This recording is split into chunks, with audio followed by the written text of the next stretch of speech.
Hello friends, now according to this expression we use BODMAS rule. BODMAS rule which dictates the correct order of operation. First we solve bracket, small bracket, curly bracket, then square bracket O.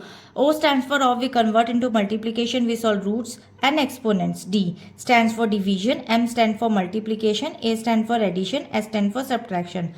According to the BODMAS sequence, we'll break it down this expression by the step-by-step solution. Now step 1, solve the innermost parentheses.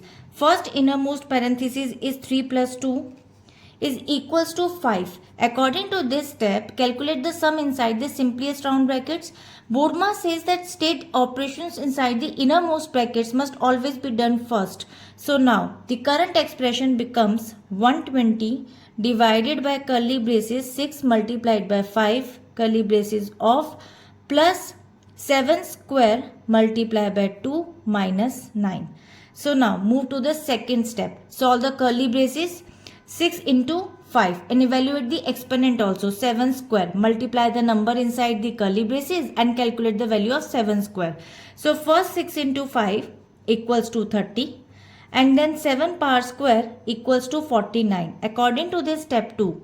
Curly braces are solved next in the bracket hierarchy and order handles powers like exponent. So now the current expression becomes 120 divided by 30 curly braces of plus bracket 49 multiplied by 2 minus 9. Move to the third step.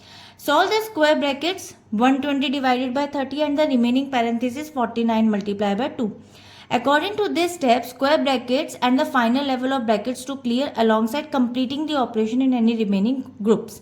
So 120 divided by 30 equals to 4 and 49 multiplied by 2 equals to 98. So now the current expression becomes 4 plus 98 multiplied by 9. Now move to the fourth step. Perform addition. So according to the addition comes before subtraction in the standard order of operation. First we add the values 4 plus 98. According to this the answer is 102 and the result becomes 102 minus 9. So now perform the subtraction. This is the final remaining arithmetic operator. So 9 subtract the 9 from the 102. 102 minus 9 becomes 93 and this is the final simplified value of this expression and 93 is the final result. So according to this expression by using the BODMAS sequence, the final result is 93 and I hope it is clear. We'll meet in the next video. If you like this video, please like and subscribe. Bye-bye.